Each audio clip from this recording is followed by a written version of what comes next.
नमस्कार। BEd first year paper है शिक्षा में नाटक एवं कला। आज हम बात करेंगे नाटक के भेद। नाटक के भेदों कितने हैं, इसके कितने भागों में बांटा गया, इसकी चर्चा करेंगे। तो नाटक के भेदों को 4 भागों में बांटा गया है। नंबर 1 है आंगिक, नंबर 2 है वाचिक, नंबर 3 है आहर, नंबर 4 है सावित्तिक। तो सबसे पहले हम बात कर रहे हैं आंगिक। आंगिक जो भेद है उसकी चर्चा करते हैं।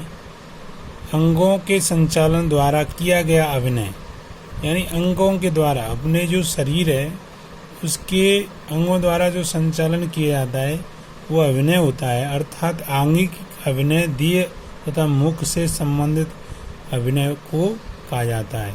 यानी जो आंगिक जो शरीर के द्वारा या किसी भी अभिनय देह मुख यानी शरीर और मुख से संबंधित अभिनय को कहा जाता है। यानी जो हमारे शरीर के द्वारा, मुंह के द्वारा कोई भी अभिनय किया जाता है वो आंगिक अभिनय होता है। आंगिक अभिनय के अंतर्गत अंगों का संचालन, उसका प्रसारण अर्थात संकोचन आदि करना होता है। यानी हमें अपने शरीर से कोई भी क्रियाकलाप करते हैं वो है आंगिक अभिनय के अंदर आता है, क्योंकि किसी भी कार्य और संकोचों आदि क्रियाओं को होता है। मुख की मुद्राएं, यानी मुंह के जो मुद्राएं, हाथों की चेष्टा द्वारा भिन्न भावों और अनुरूप मुद्राएं बनाना आंगिक अभिनय का लक्षण होता है। यानी हम अपने मुंह के और हाथों की चेष्टा द्वारा कितने भी प्रकार की मुद्राएं बनाए, यानी किसी प्रकार के अभिनय करते हैं हम, वह अभिनय आंगिक अभिनय के लक्षण होते हैं। हम अपने मुंह से, कई ऐसे कलाकार भी होते हैं वो अपने मुंह में कई तरह की क्रियाकलाप कर देते हैं, तो ये क्या आंगिक अभिनय में आता है। बहुत से ऐसे होते हैं अपने मुंह के अंदर आर पार कीलें निकाल देते हैं। जो बड़ी जो नाटक जो कलाकार होते हैं, कोई अपनी नाक के एक नाक में से दूसरी नाक में पानी डाल के, जो अपने सागर होता है उसमें से सागर में पानी भर के एक नाक में से डाल के दूसरी नाक में निकलता है, तो ये क्या अभिनय होता है।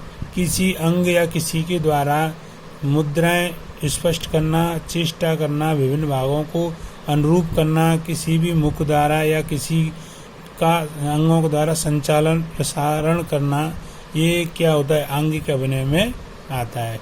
नंबर 2 है वाचिक, परिस्थिति जन्म मौखिक अभिव्यक्ति द्वारा किया गया अभिनय। इस अभिनय में वचनों के माध्यम से अभिनय किया जाता है। इसके अंतर्गत पात्रानुकूलन, भाषा, संवादों की वाक्य संचरण तथा उच्चारण आदि पर विचार किया जाता है।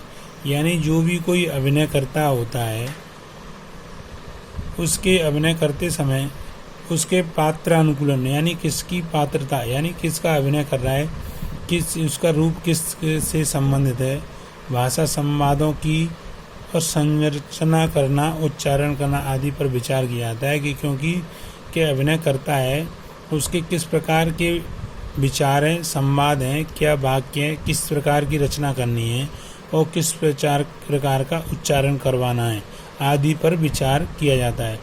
आहार्य, भौतिक वस्तुओं का प्रदर्शन, यानी भौतिक वस्तु होती है उसका प्रदर्शन करके अंतर्गत आता है। यानी इसके अंतर्गत आता है पात्रों की वेशभूषा, चुनाव, उसकी लय, रूप, सजा, पर्दे, सेट आदि का विधान इसके अंतर्गत रखा जाता है। क्योंकि किसी भी प्रोग्राम को करते समय हमें पात्रों के वेशभूषा का भी चुनाव करना पड़ता है, उसकी सजावट का भी ध्यान रखा जाता है, पर्दे किस प्रकार के सेट होंगे, इसकी विधान क्या होगी, किसके अंतर्गत आना है, किस प्रकार की क्रिया करनी, ये भी ध्यान रखा जाता है।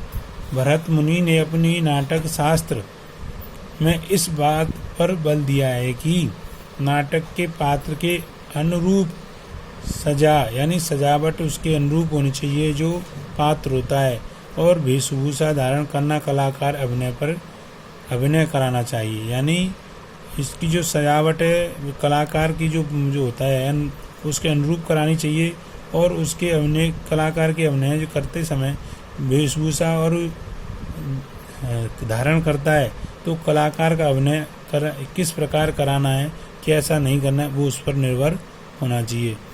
सावुत्तिक भाव और उपदेश के लिए, यानी भाव किस प्रकार के भाव हैं नाटक में, और उपदेश के लिए अभिनय सावित्रिक अभिनय कहा जाता है। यानी जो नाटक में उपदेश और भाव होते हैं, भाव के लिए जो किया गया अभिनय, यानी जो हम प्रस्तुति देते हैं वो भाव और उपदेश की होना चाहिए। यानी किसी से कोई न कोई ऐसा उपदेश मिलना चाहिए नाटक से कि जिससे इससे कोई महत्व निकले, क्योंकि हम किसी कार्य को करते समय इसका महत्व नहीं होगा तो फिर जनता को देखने से फ़ायदा क्या है। जो अगर हम कार्यक्रम देख रहे हैं तो उससे कोई न कोई हमें लाभ भी मिलना चाहिए। अगर किसी कार्य को हम लाभ नहीं मिलेगा, किसी प्रदर्शन कर रहे हैं, नाटक कर रहे हैं, तो उससे शिक्षा भी मिलनी चाहिए। धन्यवाद। कल बात करेंगे नाटक की आवश्यकता।